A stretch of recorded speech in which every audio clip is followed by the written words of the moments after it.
great hall of the people in Beijing, the two sessions have officially come to a close after intense discussions and deliberations on different key items.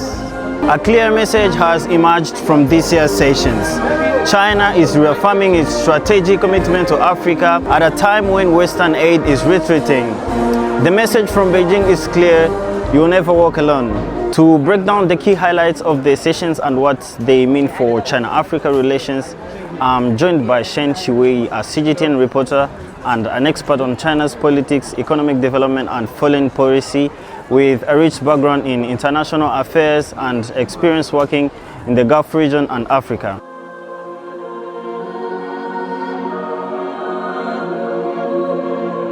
How do you see China's 5% GDP growth target for 2025 impacting its trade and infrastructure investment, more particularly in Africa, mainly under the Belt and Road Initiative?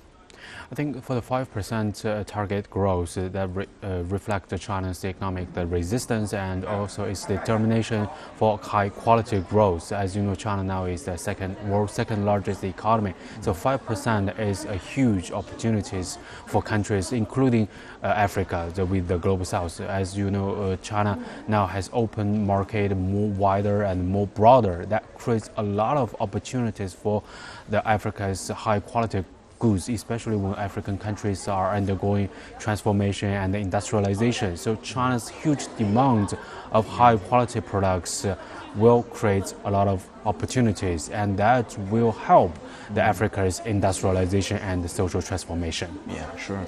So given China's emphasis on multilateralism and peaceful conflict resolution, how do you think these principles will influence China's foreign policy, mainly in Great Lakes region where Rwanda is located?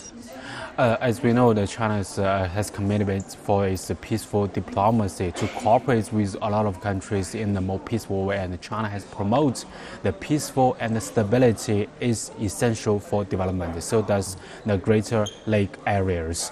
So for China's role in the UN Security Council, China has advocated that all parties should have a peaceful and dialogue, and to have finally to have a security framework which will help the people in the region to enjoy a stable and safe life. So that's why China has sent a lot of diplomats on this issue to have more and in-depth talks with parties involved, and China calls for the non-violence against the civilians, and there must be some security framework in the future to maintain a long-term stable and prosperity for the locals. As China increases its defense spending by 7.2%, what impact might this have on China's military and security partnerships with African nations, of course including Rwanda? As we know, China's defense policy in nature is more defensive. So the increase of China's defense budget is mainly to show that China's commitment as a responsible international stakeholder to shoulder its international responsibility to maintain peace and stability.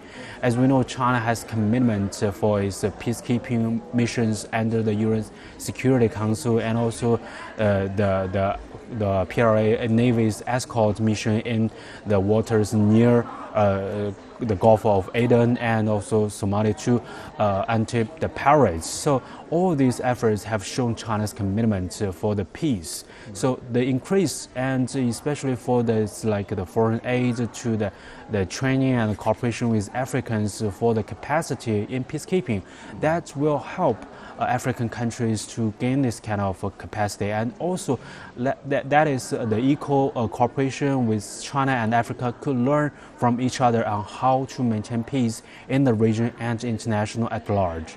Technology in particular has been a key focus this year, with discussions on advancements in artificial intelligence, semiconductors, and emerging innovations that could redefine industries worldwide. China's key technology priorities this year, what are the main takeaways from the two sessions?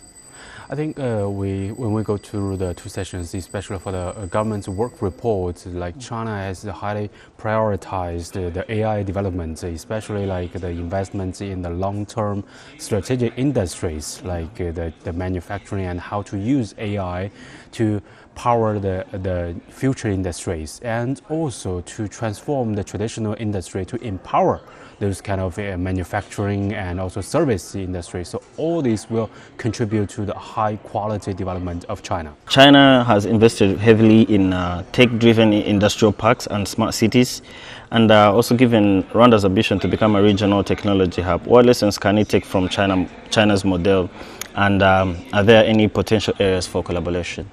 Actually, from my experience in Africa, especially like in Rwanda and other the emerging economies in Africa, the youth generation is the future for this AI and other high tech, especially for these kind of industries. So I think in terms of China-Africa cooperation and also China-Rwanda cooperation in high tech, I think the young generation's education and how to use the vocal training and also about this youth program to let the young generation to have the capacity and to have the ability to be in part of this AI revolution and high tech revolution.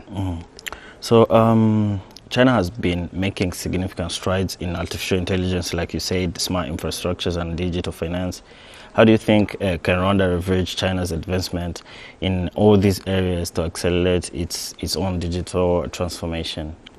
I think first it's about the information sharing, because now we know the technology has the innovation and it evolves very fast and rapidly. Just like every day we have the new changes, new breakthroughs. So I think information sharing, timely information sharing is very essential between the two sides. And the second, as I said, is about the young generation's exchanges, because now we know for the AI and other technologies here in China, a lot of young generations are doing the entrepreneurship, and how to encourage the young generation in both countries, that would be prioritized in the government's work and the government's plans. With China leading in green technology and renewable energy innovation, how can Rwanda tap into Chinese expertise and investments to enhance its clean energy sector and drive sustainable economic growth? As we know now, China is a main contributor to the green transition, and it is with the internal force to drive the China's economic and social transformation to a more sustainable way. So I think for Rwanda's perspective, like if you want to promote a lot of Chinese investment there, I think first is about branding and marketing, and to let more Chinese people, especially for the companies, the entrepreneurs who are in this field, have a better understanding about the investment policy and which fields they can invest in Rwanda. So I think the roadshow here in China would be very good part for China to have a better understanding.